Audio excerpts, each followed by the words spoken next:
We're starting to thaw out today, finally. I am so looking forward to spring, as I know many of you are. At least the roads are clear now. This is actually the second snow.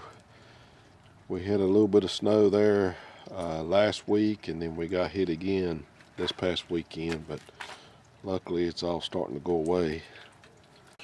Overall, pretty happy with the way the panel turned out. Welds ground down real nice. Do have a few little voids here, and I always get these. I guess everybody does, but just a couple little places, like right there, and then right here's another one. I must have missed just barely coming around the corner. I could have come around just a little bit better right there. So I'll probably hit that one more time with the welder.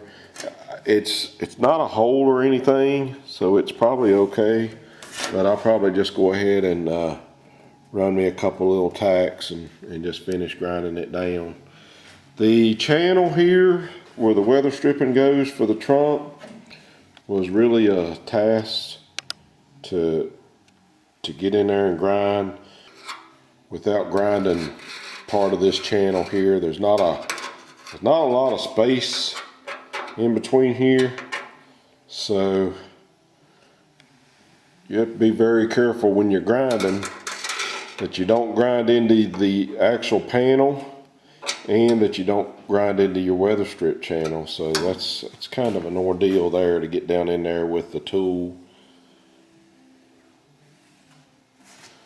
Overall, like I said, I'm pretty happy with the way it turned out.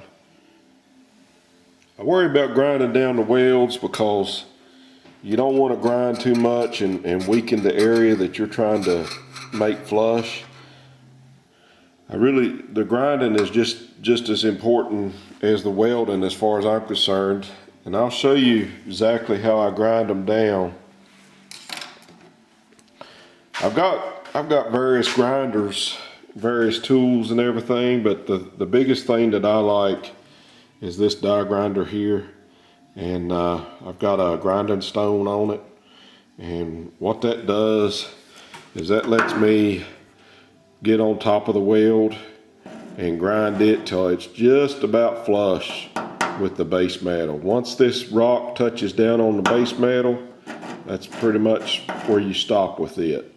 And at that point you can go to your roll-lock sanders on your angle grinders and just dress them up just very lightly. And I take my time when I'm grinding, not to overwork the metal, not to heat the metal up. And a lot of times I don't even use this thing at full trigger. I'll just go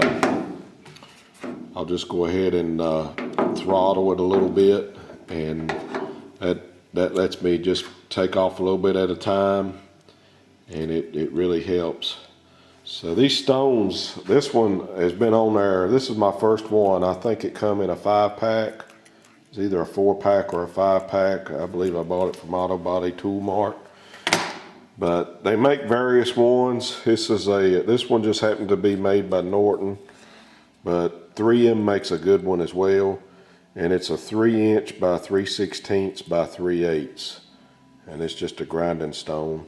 I know a lot of guys will take cut-off wheels and they'll put two together, but this actually gives you 3/16 of an inch there of grinding space.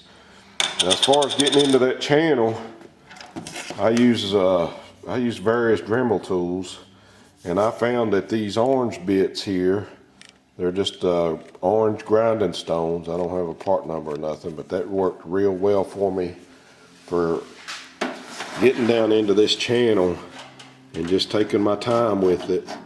I was able to take the bulk of it off with this grinding wheel. I just had to be real careful. I might could have used a thinner wheel, but one thing with the thinner wheels is it don't take long for those things to start cutting. So, but like I said, the Dremel tools, they got me out of trouble. And then I also used this this bit here for just some places that I couldn't even get to with that. But I've got a various selection of these stones, and really these orange ones work the best. The other ones don't really work that well. And then these sanding discs work pretty good too. And they're different sizes. So I really like those. So, but I got, grab a light. Let me grab a light and I'll show you the underside. Alright guys, here's the underside of it. And I did a full grind under here as well, but I didn't get too carried away under here. Like I said, I didn't want to remove a lot of the material on both sides. So I may have left a little bit of extra underneath the car. Okay guys, right here is an example of how I cut that weld down with this tool. I cut it down just above the surface there. Same way over here. As you can see, right there is where it touched down on the base metal, and that's where I stopped. Actually, I like to do it like I did right here. Is just stop below, just before I touch down. Sometimes I get a little carried away and I will actually touch down there, but then what I'll try to do, you can see right here I've already fixed this one. What I'll do is I'll take a 2-inch that's already been ground down, and I'll use it on my smaller die grinder, and I'll come in with the small one, and I'll work that weld, just the weld itself, until I get it even with the base metal, and then I'll switch to a larger one, and then I'll flatten it out and blend it in like I did right here. So that's just the way that I do it. There's probably hundreds of ways to do it. But like I said, I think the grinding is just as important as the welding. So meanwhile, I'm gonna fix a few more of these, and then I'll bring you back when I have some more progress. Okay guys, I hope I am done welding on this panel until I get ready to put the quarters on. Done all my grinding, everything's looking good. Let me show you the car. Went ahead and dressed all the welds. Like I said, I had a few little voids there. Wasn't really pinholes or nothing. And some of it may have just been where I had to clamp this metal down. I used sheet metal screws, but there was a few places that even though I had it clamped, it was just barely raised up, and I had to tap it down with a hammer. But this one here, these were fun. Try to get in there and weld and then grind down. So it does feel like a speed bump when you run your hand up through here, and there's really not a lot I can do about that. Once I get my primer back on, and then I'll probably put just a skim coat of fiberglass over the epoxy. I'm gonna put the epoxy down first, and then I may, since the back window actually lays on top of this, so I may just put me a real small thin coat of fiberglass on the top. But I'm all done except for the welding of this inner structure. Like I said, this piece is going to be remade here because I've got rust right up into here, and I actually cut some of this off when I was trying to get this panel to fit. Same thing over here. This piece is actually going to work out though. Now I did get a tip from a guy named Robert on the forums over at SPI, and he was telling me that anytime I use a spot drill, a spot weld drill, spot weld cutter to cut this out, and he said anytime you're going to save the metal that you're drilling out, he said just go ahead and use whatever size plug weld you're going to use. Like for in this case, I should have just drilled this out with a 1/4 inch drill bit, and I could have, this was the original panel under here, and I could have just drilled straight through it and separated it. Now I've got this big hole here to weld up, but I mean we can weld it up. But just a little tip that was shared to me, and I'll pass it along. So anything that you're trying to save and you're going to get rid of, I could have just drilled that through with a 1/4 inch or 5/16. Same thing up here when I go to do these quarter panels. I should be able to melt this lead out, find all my spot welds, and should be able just to drill through them, because the top piece will be the actual top that I'm saving. The 1/4 actually fits underneath here, so I want to make sure that my holes are right when I drill that. So just a little tip I was shared, and I'll pass on to you guys, and we'll try to remember that.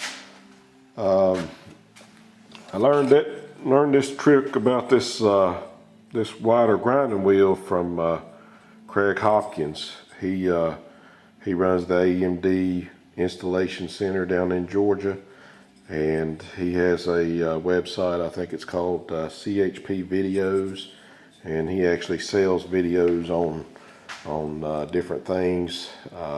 They're not very expensive, but I have a few of them, and I have learned a lot from them. I think they're like $19.95 or so, but that's where I learned that trick at. And got a question about filler. My fiberglass filler over here,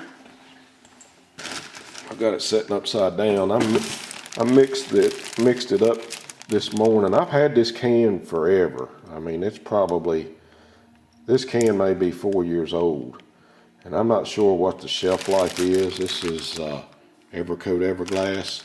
When I opened it this morning, all the resin was on the top of it, and I said, well, we'll see if it'll mix up, which it did. It mixed up just fine. It wasn't really clumpy or nothing. It hasn't really been opened, but probably just a year. But I had it sitting on the shelf for a long time. What I did, I bought this, and then I got into building this garage bay, and next thing I know, a few years passed, and so it's several years old. Now the hardener was trash. I actually went to knead the hardener up, and it busted, and it had trash in it as well. But you can buy that hardener. But I went ahead and mixed some up on a piece of paper here, one of these throwaway sheets, and I know that hardener was junk. It had little specks that it put in the fiberglass. But I just went ahead and I got some of that hardener out of that tube and put in it, and just see if it would cure up, and it did. So it hardened up just fine. So I wanted to get your guys' thoughts on this. I can buy a tube of this stuff for $6. The hardener, I think it's $6 and something online, and I think it's still good. But just wanted to ask you guys what you think about the shelf life of this stuff. So for us hobbyists that don't do it every day, this stuff can go bad. I try not to buy a lot of this stuff because, or if I do buy it, I buy it in small quantities just because I don't use it every day. And you know, you can get to a point to where you're wasting money. But I am getting close enough. I think I'm gonna go ahead and buy me a gallon of regular filler.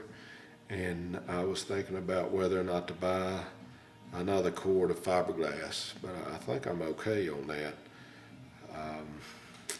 I'm gonna go with the, I think I'm gonna buy a gallon of the 3M Platinum.